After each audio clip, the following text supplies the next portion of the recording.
बारिश नहीं हुई होती तो पत्थर हो गए होते, ये सारे लहलहाते खेत बंजर हो गए होते। आदाब कर लेते तो मसनद मिल गई होती, लहजा बदल लेते तो गवर्नर हो गए होते। इसी देश में हमने चीफ जस्टिस ऑफ इंडिया को राज्यसभा जाते देखा है और अब सुप्रीम कोर्ट के एक जज को मोदी सरकार ने आंध्र प्रदेश का गवर्नर बना दिया है। नोटबंदी के फैसले को सही बताने वाले, ट्रिपल तलाक और अयोध्या फैसले के बेंच में शामिल जस्टिस अब्दुल एस नजीर को राष्ट्रपति ने आंध्र प्रदेश का गवर्नर बनाकर नजीर पेश कर दी है। नमस्कार, आदाब, आप देख रहे हैं खबर अड्डा और मैं हूं आपके साथ सुम्बोलीरम। क्या अब इस देश की सत्ता के सामने न्यायपालिका नतमस्तक हो गई है? ये सवाल आज एक बार फिर इसलिए क्योंकि इस सरकार ने सुप्रीम कोर्ट के जज अब्दुल एस नजीर को आंध्र प्रदेश का गवर्नर बना दिया है। आप सोच रहे होंगे कि आखिर किसी जज को किसी राज्य का राज्यपाल बनाने से दिक्कत क्या है? तो ये अगर महज एक राज्यपाल की सीट होती तो शायद ही कोई आज ये सवाल उठा रहा होता, लेकिन आज सवाल ये है कि क्या अब्दुल नजीर को गवर्नर बनाकर मोदी सरकार ने उन्हें एक तोहफा दिया है और साथ ही साथ दूसरे जजों को यह संदेश दिया है कि अगर आप हमारी सत्ता के सामने नतमस्तक हो जाएं तो हम आपको राज्यसभा भेज सकते हैं या फिर किसी राज्य का गवर्नर भी बना सकते हैं। जैसे ही आज ये ऐलान हुआ कि सुप्रीम कोर्ट के जज रहे नजीर को एक राज्य का गवर्नर बना दिया गया है, तो उसके साथ ही लोग उनसे जुड़े मामलों को लेकर और जिस बेंच का वो हिस्सा थे और जिन फैसलों में वो शामिल थे, उस फैसले को लेकर केंद्र की मोदी सरकार के फैसलों से जोड़कर देख रहे हैं। जब आप भी जज साहब के द्वारा दिए गए फैसलों को देखेंगे तो आप भी ये सोचने पर मजबूर हो जाएंगे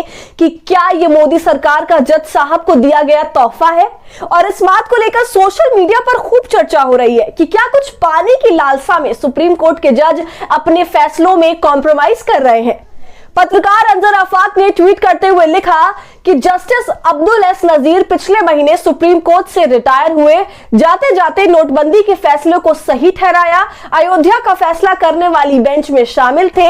आज राष्ट्रपति ने उन्हें आंध्र प्रदेश का राज्यपाल नियुक्त किया है। नोटबंदी के समय को याद करके जरा सोचिए कि कैसे मोदी सरकार ने आम लोगों को सड़क पर उतार दिया था। एटीएम के बाहर लंबी लाइनें लगा दी थी और उसके बाद लाइन में खड़े खड़े कई लोगों के मर जाने की भी खबरें आई थी।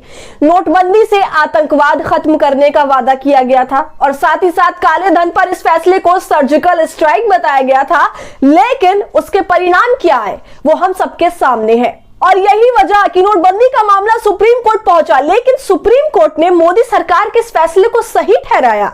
सुप्रीम कोर्ट के उस बेंच में शामिल थे जस्टिस अब्दुल एस नजीर। उसके बाद ये बाबरी मस्जिद और अयोध्या राम मंदिर विवाद में भी उस बेंच का भी हिस्सा रहे, जिस बेंच ने राम मंदिर के पक्ष में फैसला सुनाया था। और राम मंदिर मामले में उस बेंच की अगुवाई करने वाले रंजन गोगोई को मोदी सरकार ने राज्यसभा भेज दिया, जिसके बाद सड़क से लेकर संसद तक खूब सवाल हुआ था।